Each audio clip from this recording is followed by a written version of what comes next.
मान लो, एक सरल भाषा में आप और अच्छे से समझिए उसको, बहुत अच्छे से, कि जिस व्रत के दिन आपका उपवास है, सोमवार का, मंगलवार का, बुधवार का, गुरुवार का, तीज का, चतुर्थी का, पंचमी का, छठ का, किसी का भी अगर आपका व्रत है, और उस व्रत वाले दिन यदि आपको क्रोध आ रहा है, व्रत वाले दिन अगर आपकी प्रवृत्ति चिड़चिड़ी हो रही है, क्रोध आ रहा है, अपशब्द निकल रहे हैं, और रोना आ रहा है, क्रोध आ रहा है, बहुत सारे परेशानी उसी दिन तुम्हारे सामने आ रही है, समझ लेना कि तुम्हारे घर के पितृ भूखे जरूर हैं, अन्न भात मांग रहे हैं। रात्रि को सोने के बाद, विश्राम के बाद, इस सोने के बाद में 2 घंटे के अंदर अगर आपकी नींद खुलती है और खुलने के बाद यदि आपको भूख लग रही है, प्यास लग रही है, तो समझ लेना कि आपके पितर, आपके पूर्वज भूखे हैं, अन्न का भाग मांग रहे हैं, पानी पीने को मांग। से नहीं समझ सकते तो व्रत से समझो, व्रत से समझो। मान लो आपने व्रत किया और आपकी प्रवृत्ति चिड़चिड़ हो रही है, क्रोध आ रहा है, अपशब्द निकल रहे हैं, ताने निकल रहे हैं, या कोई कुछ कहकर चले गया और आपकी आंखों में अश्रु भर रहे हैं, आपकी आंखों में आंसू आ रहे हैं, तो वो श्रेष्ठ व्रत नहीं हो सकता। उसमें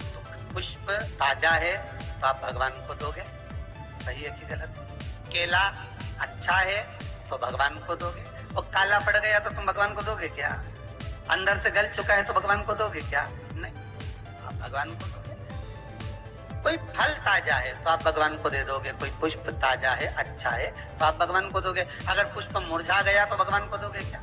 पुष्प बेकार हो गया तो भगवान को दोगे क्या? नहीं। उसी तरह व्रत होता है, उसी तरह हमारा व्रत है।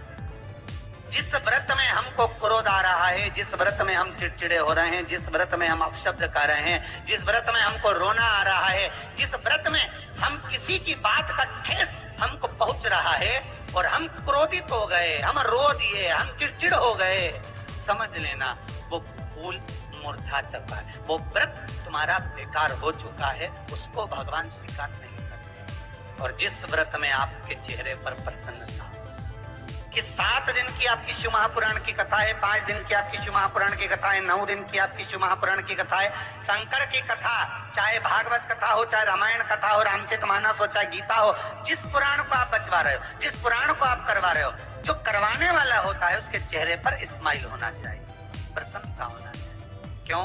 क्योंकि इस पुराण को आप अकेले नहीं सुन रहे, इस पुराण को आपके पितृ लोक में विराजमान पितृ पूर्वज भी श्रवण कर रहे हैं। जितनी आपकी चेहरे पर प्रसन्नता होगी उतनी आपके पूर्वज भर भर कर आशीर्वाद देंगे।